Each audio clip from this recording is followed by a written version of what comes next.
안녕하세요. 우리 구약 신학 12번째 주 이제 강의를 이제 시작하려고 하는데, 지금 오늘이 이제 제가 지금 이 강의 녹화하는 게 5월 27일입니다. 그런데 어제 5월 26일 날 우리 김병훈 교수님, 목회 상담학 지도 교수님이시죠. 갑자기 이제 돌아가셨어요. 당뇨 증세가 계속 있었는데 이에 염증이 생긴 것을 이제 빨리 치료하지 않고 계시다가 그게 이제 폐혈증으로 급작스럽게 이제 발전이 돼서 돌아가셔서 어제 오후 3시 13분에 돌아가셨습니다. 그래서 부랴부랴 빈소를 오후 6시쯤에 마련해서 어제 늦게까지 유족과 또 그 제자들과 함께 있었고요. 오늘도 이제 좀 또 하루 종일 같이 있어야 되지 않나 합니다. 그래서 우리 구약이의 수업은 요 한 30분 정도 제가 요 강의 하나로 12번째 주 강의는 그렇게 대체를 좀 하려고 합니다. 여러분들 이해해 주시고 잠깐 우리 강의 시작하기 전에 우리 김병 교수님 위해서 기도하고 시작하도록 하겠습니다. 사랑의 하나님, 우리의 인생에 생사화복을 주관하시는 주님, 우리를 불쌍히 여기시고 긍휼히 여겨 주시옵소서. 저희가 날 때에도 주의 계획 가운데 이 땅에 태어났으며 이곳에서 주의 뜻대로 살다가 주께서 부르시는 날 주님 앞으로 나아가는 줄로 믿습니다. 주께서 사랑하시는 우리 김병원 교수님, 우리 호소대학교에서 많은 제자들, 주님의 종들 양육하다가 주님께서 뜻하신 시간이 되어서 주님 앞으로 부름받았습니다.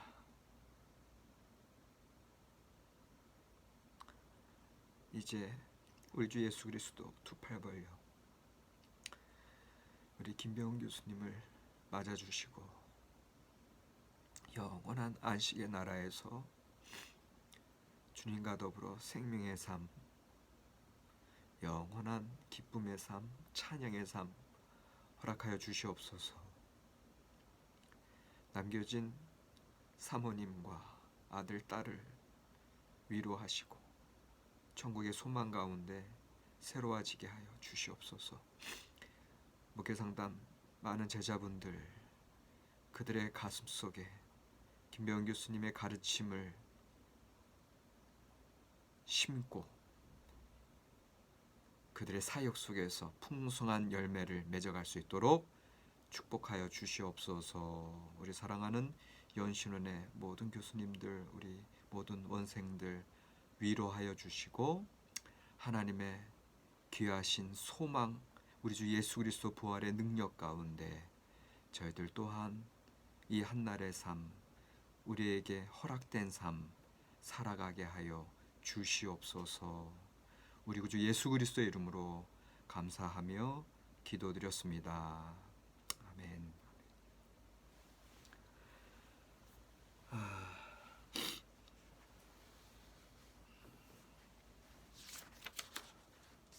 오늘 그 10장, 제 10장 멸망, 추방, 희망 이제 그러한 주제고요. 오늘 뜻하지 않게 남유다의 멸망을 다루는 그런 시간입니다. 그래서 하나님께서 일찍이 아브라함으로부터 언약의 백성으로 삼으시고 모세를 통해서 정식 계약의 백성으로 율법의 말씀 주시고 그렇게 살아가던 이스라엘 백성, 그러나 그들이 가나안 땅에 들어가서 하나님의 말씀대로 살지 못함으로 북이스라엘이 이제 721년에 아수르 제국에서 멸망했고요. 오늘 587년 이제 바벨론 제국에 의해서 남유다까지 멸망하는 것을 보게 됩니다. 그래서 오늘 우리 이제 책 제 10장의 멸망, 추방, 희망의 이 테마는 이스라엘 백성들의 멸망의 현장 속에서 당시의 예언자들의 예언이 어떻게 성취되고 있으며 그 이후에 또한 새로운 소망을 어떻게 붙들고 가는가, 이제 그거를 이제 바라보는데, 근데 특별히 요 우리 교재의 특별한 포인트는 어디에 있냐 하면 이스라엘이 당시에 처해 있던 그런 지정학적인 현실을 많이 얘기해요. 그러니까는 그 지정학적인 현실이 이제 그 메소포타미아에 펼쳐진 그 제국들, 아수르 제국부터 시작해서 바벨론 제국, 또 페르시아 제국, 그 다음에 여기 이집트 제국.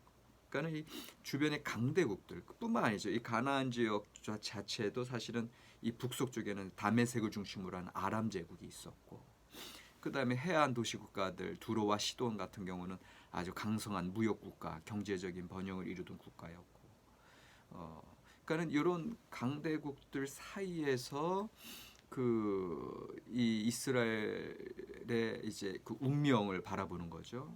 그들의 이제 영고 성세를 바라보면서 그게 현실이라는 거죠. 그러니까는 그런 지정학적인 현실 속에서 이스라엘 백성들이 그 멸망의 현장에서 어떻게 하나님을 고백하고 있는가. 그러니까 이제 신앙적 이스라엘이죠. 그러니까는 역사적 이스라엘의 그 지정학적 현실, 역사적 이스라엘의 역사적 팩트, 사실 속에서 이들은 어떠한 신앙적인 고백을 하고 있는가, 이걸 바라봐요. 그런데 보세요. 그 역사적 이스라엘과 신앙적 이스라엘을 연결시키는 게 신학적 이스라엘이고 성서적 이스라엘이에요.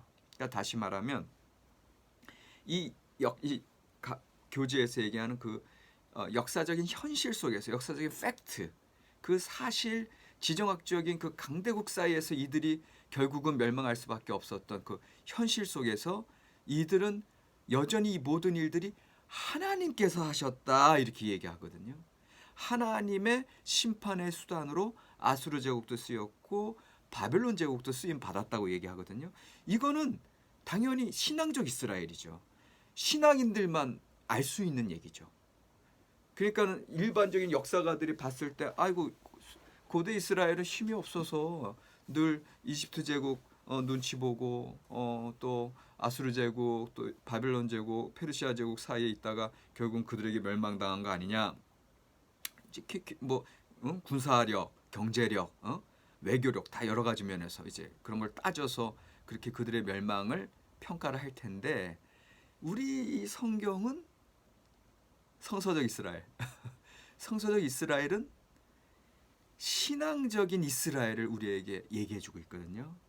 그러면 여기서 우리가 신학적으로 우리가 발견하셔야 될 것은 어떠한 성서적 관점이, 어떠한 성서적 이스라엘의 관점이, 어떠한 진리를 보는 틀이 그 역사적 지정학적 현실 속에서 어떻게 이 하나님이 모든 걸 하셨다는 신앙적 이스라엘을 고백할 수 있는지, 그 성서적인 틀, 그 진리의 관점을 발견하는 게 중요하다라는 거죠. 그래서 오늘 우리가 쭉 그 이제 포로기 그 남유다 멸망 직전의 예언자들 하면 이제 대표적으로 이제 예레미야가 있고, 그다음에 이제 에스겔 같은 경우도 이제 마찬가지고, 그다음에 이제 포로기로 들어가면 에스겔 예언자, 또 이제 제2 이사야에서 이사야 40장부터 55장이거든요.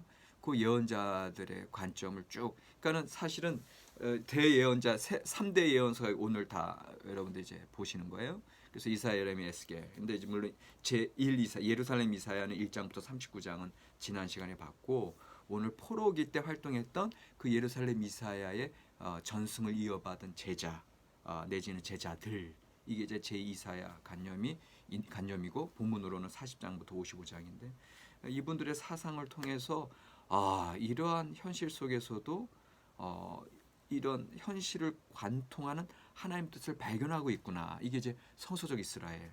그 성서적 이스라엘의 관점을 보는 게 사실과 신앙을 통해서 우리가 진리를 받아들일 수 있다 말씀드린 것처럼 오늘 우리의 현실 속에서도 이렇게 뜻하지 않는 그런 죽음이 있고 또 뜻하지 않은 질병이 있고 뜻하지 않은 사고와 모든 고통들, 어려움의 현실들이 있는데 이 현실 속에서도 여전히 하나님은 살아계시다 이런 고백을 하잖아요.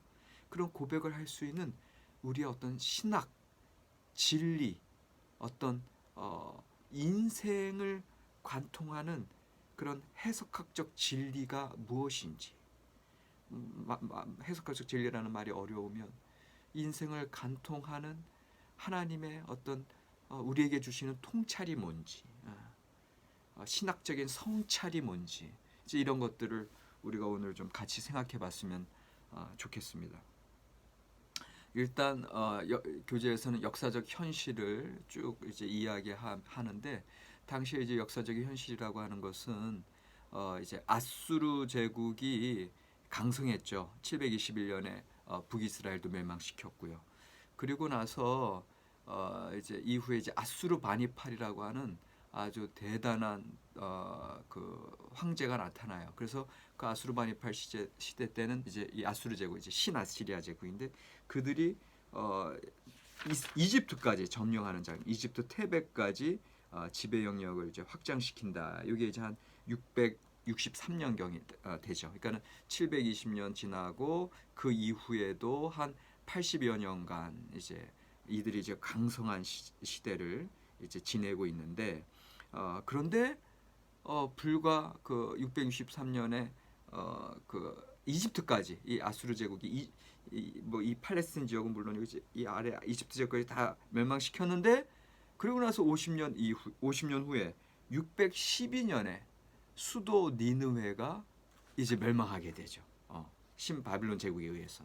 그러니까는 이렇게 제국의 영화와 번영은 끝이 금방 드러나게 돼 있어요. 그리고 이 모든 역사들, 강대국들의 그러한 영고 성세에는 여전히 역사의 주관자인 하나님이 작용하고 계시다. 이제 이런 것들이 계속 이제 신앙인들에 의해서 이제 고백이 되고 있는데 이것을 이제 예언자들은 통찰을 가지고 내다보고 있는 거거든요.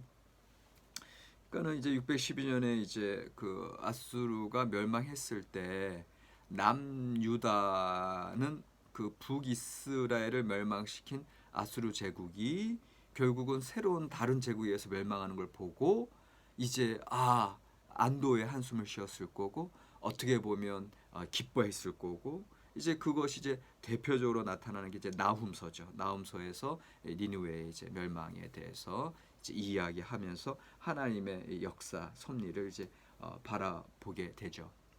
근데 이제 문제는 이제 그 니느웨가 이제 멸망하게 되는 중요한 사건이 이제 갈그미스 전투라고 있어요. 그래서 그게 이제 605년에 이제 일어나게 되는데 이제 그러니까는 이제 612년에 니느웨는 이제 멸망했는데 아수르 제국 그 큰 제국이 뭐 수도 멸망했다고 모든 세력들이 다 멸망한 건 아니죠. 그래서 605년에 궁극적으로 이제 그 바빌론 제국이랑 이제 결판을 벌이죠. 갈그미스 전투에서. 그래서 거기서 이제 완전 멸망함으로 이제 그들은 역사의 뒤안길로 사라지게 되는데 근데 그 갈그미스 전투라고 하는 걸 얘기할 때 우리는 그 요시야 왕의 죽음과 관련이 있어요. 그것을 이제 알아야 돼요. 왜냐하면 그 갈그미스 전투에 누가 참여하냐면 이집트 제국이 참여해요. 이집트의 누고 왕. 그 이집트 바로 누고 왕이 그 갈그미스 전투에 가서 오히려 이 신바빌로니아 제국의 세력이 확장되는 걸 막기 위해서 아수르 제국을 도와주러 사실은 올라갔던 거거든요. 근데 거기서 이제 그 사실은 결판은 안 났지만 어떻게 보면은 뭐 신바빌로니아 제국은 자기네들이 이겼다고 얘기하고 이집트는 자기네들이 이겼다고 얘기하고 대신에 아수르 제국은 철저하게 거기서 이제 이제 쇠퇴하게 되는 그런 계기가 되는데, 근데 이 보세요. 그 이집트의 누고가 그 갈그미스, 지금 이제 터키 쪽이거든요. 거기까지 가려면 이 무기또를 통과해야 되거든. 그러니까 이스라엘의 그 남유다의 그 왕이었던, 당시 왕이었던 요시야 왕이 왜 우리 땅을 함부로 지나가느냐고 막았었던 거거든요. 근데 거기서 당시에 신명기 법전을 통해서 신명기 개혁을 일으켰던 요시야 왕이 한참 그런 개혁의 일환 가운데 이제 북방으로도 이제 자기가 진출하려고 했었고 그랬거든요. 근데 바로 느고가 지나가니까는 막았단 말이에요. 예.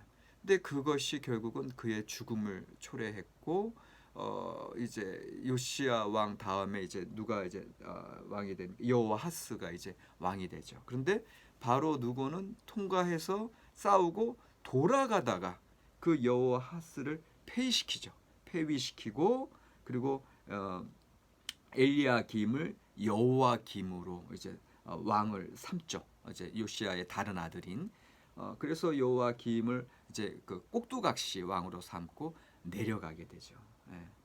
그런데 이 여호와김 시절에 이제 다시 사실은 꼭두각시 이제 이집트의 말을 들어야 되는데, 사실 이제 지정학적인 현실에서 이 유다 상황은 이집트의 말을 들어야 될 때도 있고, 또 바벨론 제국의 말을 들어야 될 때도 있고, 그러니까 양자 사이에서 이제 줄타기를 하다가 결국은 이 여호와김, 이제 그 바벨론 제국이 이제 남유다를 쳐들어오게 되고, 그 와중에 이제 여호와김은 아마 이제 그 바벨론 제국의 원정하는 가운데 이제 여호와김은 이제 죽음을 당하고, 이제 여호와김이 왕이 석 달 동안 잠깐 왕이 되는데, 이제 바벨론 제국들이 그 여호와김 왕을 이제 데려가죠.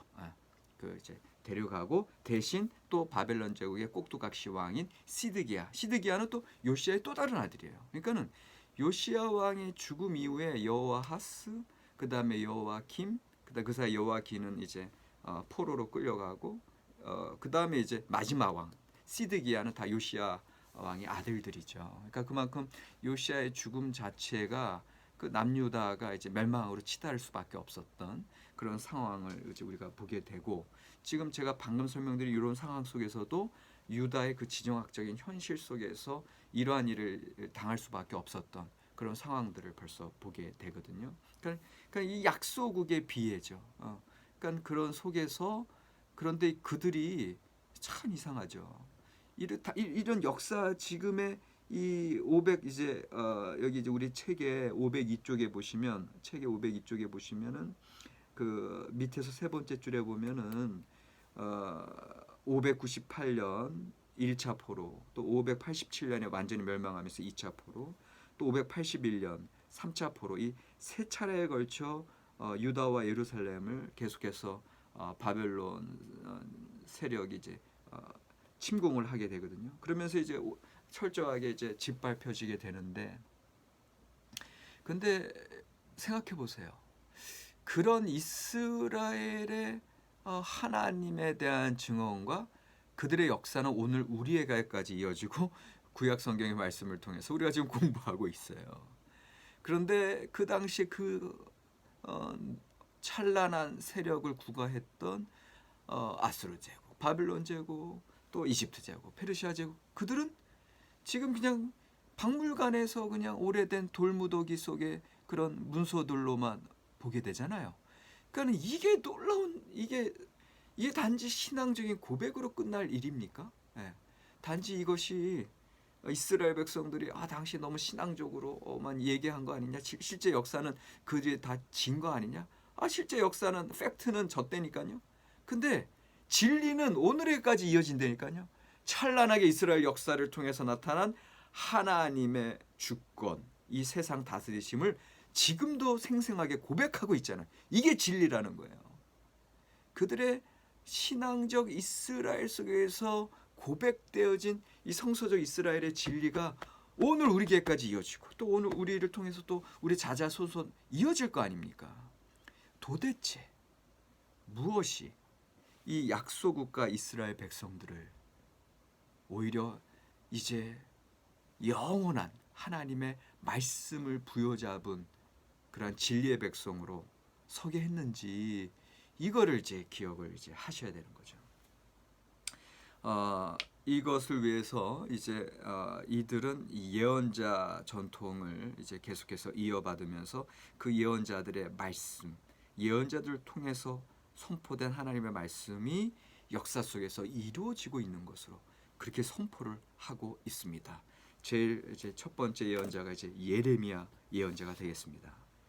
이 예레미야 예언자 같은 경우는 이 눈물의 예언자죠. 왜냐하면 이 예레미야는 그들의 그 자기 민족의 멸망을 처절하게 그렇게 볼 수밖에 없었던 그런 예언자였고, 그러니까 그 예언자를 통해서 우리에게 선포되어지는 하나님의 말씀은 이제 너희들은 회개하고 돌아와라라고 하는 거죠. 지금의 삶의 현실, 이미 지난주에 8세기 예언자들을 통해서 배웠던 사회 고발, 사회의 정의가 없고 가난한 자들을 착취하고 또 예배의 타락, 하나님 앞에 온전한 예배, 행동에 변화가 없는 그러한 그냥 형식적인 예배, 정말 삶으로서 하나님 앞에 드려지는 그런 예배를 그들이 드리지 못하고 있었다라고 하는 것, 이것들에 대해서 철저하게 이제 고발하는 장면들을 이제 우리가 이제 보고 있죠. 그래서 너희들의 삶에 변화가 없으면 너희들은 멸망할 수밖에 없다라고 하는 그런 그 예레미야의 그런 뼈저린 그런 외침을 이들은 결국 듣지를 않죠. 그래서 결국은 587년에 철저하게 이제 멸망하고 마는데, 그래서 예레미야 예언자의 핵심에는 돌아오라, 돌아오라라고 하는 그 하나님의 말씀이 절절하게 이제 담겨져 있죠. 이제 예레미야 예언자의 경우에는 그의 소명 장면은 여러분들 아시잖아요.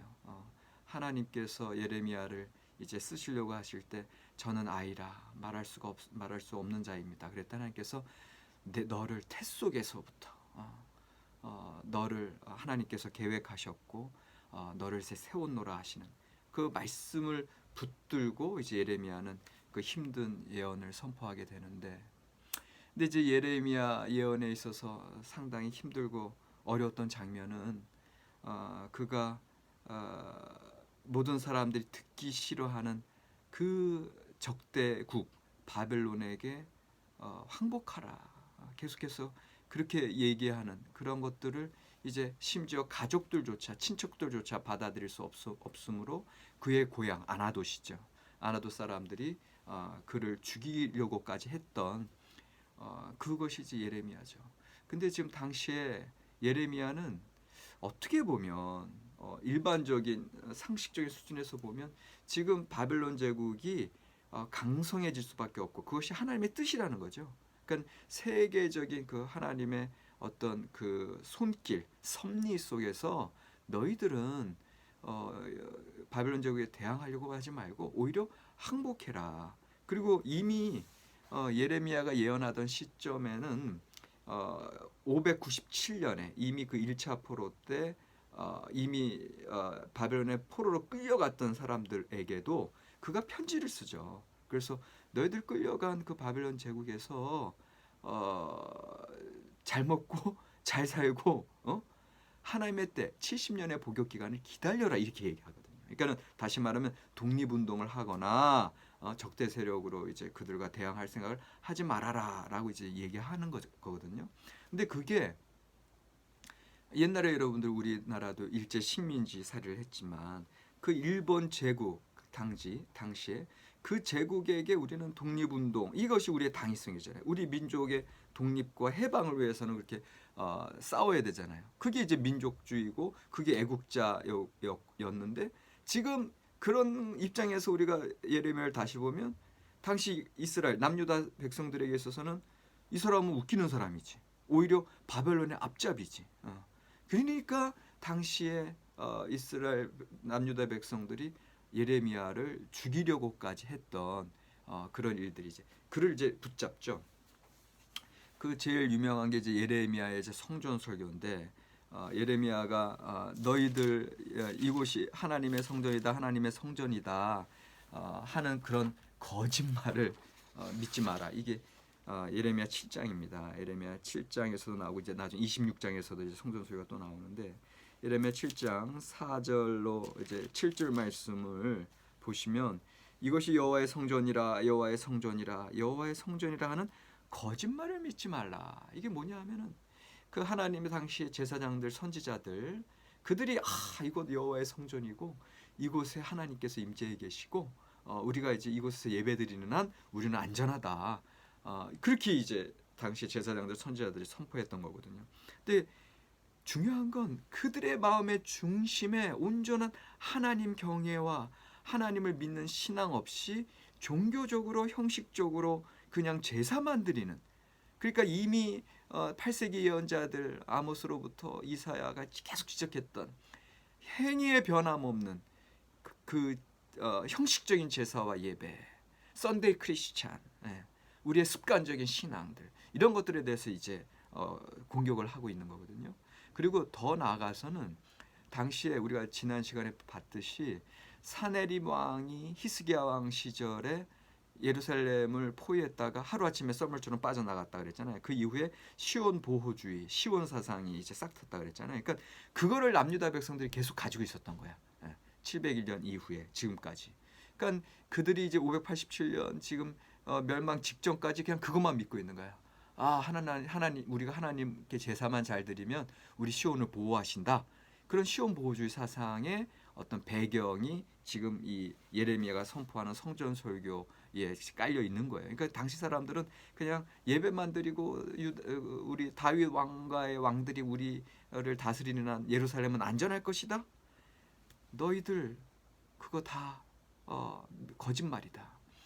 그거 다 안일주의다. 그리고 지금 너희는 오히려 그 이데올로기적인 그 시온보호 사상 속에서 너희는 지금 너희의 신앙은 무감각해져 있다. 너희의 마음은 딱딱해져 있다. 이제 하나님께 온전히 철저하게 회개하고 돌아와라. 그래야 하나님이 우리를 미쁘게 여기사 우리를 불쌍히 여기시고 우리를 믿음직스럽게 여기시고 다시 구원하실 것이다. 이게 이제 예레미야의 선포였습니다. 그러나 거기에 대해서 그들은 듣지 않았고 오히려 이 성전 설교를 하는 예레미야를 붙잡죠. 그게 이제 예레미야 26장에서도 여호와의 성전 뜰에서 이제 말씀을 전합니다. 그렇게 성전 설교를 가감하게 했던 예레미야를 당시에 이제 그 지도자들, 종교적 지도자들 마치 이제 예수님께서 말씀하실 때 당시에 이제 대제사장 그다음에 서기관들 지도자들이 잡은 것처럼 여기서도 잡고서 그를 죽이려고 했거든요. 예레미야 26장에서 그때 그 예레미야 26장 이제 16절 이하의 다음에 펼쳐지는 장면을 보면 그 지방의 장로 중 몇 사람이 일어나 백성의 온 회중에게 이제 말합니다. 옛날 유다의 왕 히스기야 시대에 모레셋 사람 미가, 우리가 지난번에 8세기 예언자 미가 살펴봤잖아요. 이 미가가 유다 모든 백성이 예언하여 이르렀고 그 말씀이 성취되지 않았느냐. 그러니까 그러면서 이분도 이 예레미야라는 사람도 하나님의 이름으로 그렇게 말씀을 선포하는데 이분의 말씀이 나중에 성취가 되면 우리가 하나님을 대적하는 거 아니겠느냐. 그러니까 그러면서 이제 이 미가 예언자를 통해서 사실은 예레미야가 이제 목숨을 이제 부지하게 되고 오히려 이제 이후에 여러분들 이제 엘리야김도 그렇고 여호와김 왕도 그렇고 이제 나중에 시드기야 왕도 그렇고 계속해서 이 예레미야에게 와서 자문을 받죠. 하나님의 뜻이 도대체 어디 있느냐? 지금 바벨론이 또 쳐들어오려고 하는데 어떻게 되겠느냐? 그러니까는 그만큼 이들은 속으로는 이분이 진정한 하나님의 종인 거 알면서도 겉으로는 이제 듣기 싫은 얘기를 하니까 그리고 자기네들이 바라는 목소리를 안 내니까 그런 면에서 이제 예레미야가 그런 눈물의 예언자로 어려움을 당하는 것을 이제 우리가 이제 알고 있고요. 그다음에 이제 이 예레미야에 있어서 이제 중요한 것은 그의 이제 고백록, 탄식록해서 예레미야가 그 숱한 어려움들을 이제 통과하게 되죠. 그러니까는 그래서 예레미야 본인도 하나님 저 더 이상 못하겠습니다. 그러면서 마치 엘리야가 로덴 나무 아래에서 그렇게 이제 고백하는 것처럼 더 이상 못하겠으니 죽여주십시오. 이제 이런 이야기를 예레미야도 계속해서 하고 특별히 예레미야가 자기의 생일을 저주하는 장면은 욥기 3장에 나타나는 자기의 생일 저주하는 장면이랑 늘 또 우리가 같이 공부하게 되잖아요. 그러니까 그런 그만큼 예레미야가 얼마나 힘들고 그 어려운 그 사명을 감당하게 됐는지 이거를 이제 우리가 보고 있고요. 지금 제가 이제 책에서 그 예레미야가 이제 자기의 힘들고 어려운 그 소명을 감당하는 데 있어서 이제 고통했던 탄식록이 이제 나오거든요. 그 탄식록이 한 6군데에서 이제 나오는데 제가 그 구절을 좀 읽어드리려고 싶은데 지금 제가 이제 금방 눈에는 안 들어와요. 근데 어쨌거나 여러분들 지금 제가 지금 빨리 그 빈소로 가야 되는데 지금 예레미야까지밖에 못했어요. 예레미야까지밖에 못했는데 일단은 오늘 오늘 이번 주 수업은 예레미야까지 하는 걸로 할게요. 예레미야까지 하는 걸로 하고 다음 시간에 조금 시간이 이제 이제 지혜 질서 항변에서 제가 할 얘기가 더 많은데 다음 시간에 13번째 주가 되겠나요? 13번째 주 좀 강의가 좀 이렇게 길어질 수 있다. 이제 그렇게 좀 감안을 해 주시고 요번 12번째 주는 요 현실 속에서 지정학적인 현실 속에서 어떻게 그들이 하나님의 섭리와 역사를 주관하시는 그 심판의 주, 구원의 주, 소망의 주님을 바라볼 수 있었는지 요거를 이제 요 다음 시간까지 쭉 설명 우리가 들어야 이제 그건 나올 것 같고, 그래서 오늘 과제는요. 제가 지금 못 찾고 있는데 우리 책 교재에 보면 예레미야의 탄식록 내지는 예레미야 고백록이 있습니다. 그것이 한 7군데 정도, 6군데나 7군데 이제 나올 텐데 그 구절들 써주시고요. 그 구절 중에 한 군데를 묵상하시고 그 예레미야가 소명을 감당하는 데 있어서 어떠한 고통이 있었는지 그것들에 대해서 좀 여러분들이 묵상하신 바를 써주는 것이 이번 주 과제로 그렇게 대체하겠습니다. 다음 시간에 에스겔 또 제2사야 그 다음에 이제 이들이 어떻게 그 지정학적인 현실 속에서 하나님 진리를 붙들고 있었는지 여기까지 하고 그 다음에 다음 주 이제 계속 지혜 문학 쪽 강의를 진행하는 걸로 그렇게 하겠습니다. 고맙습니다.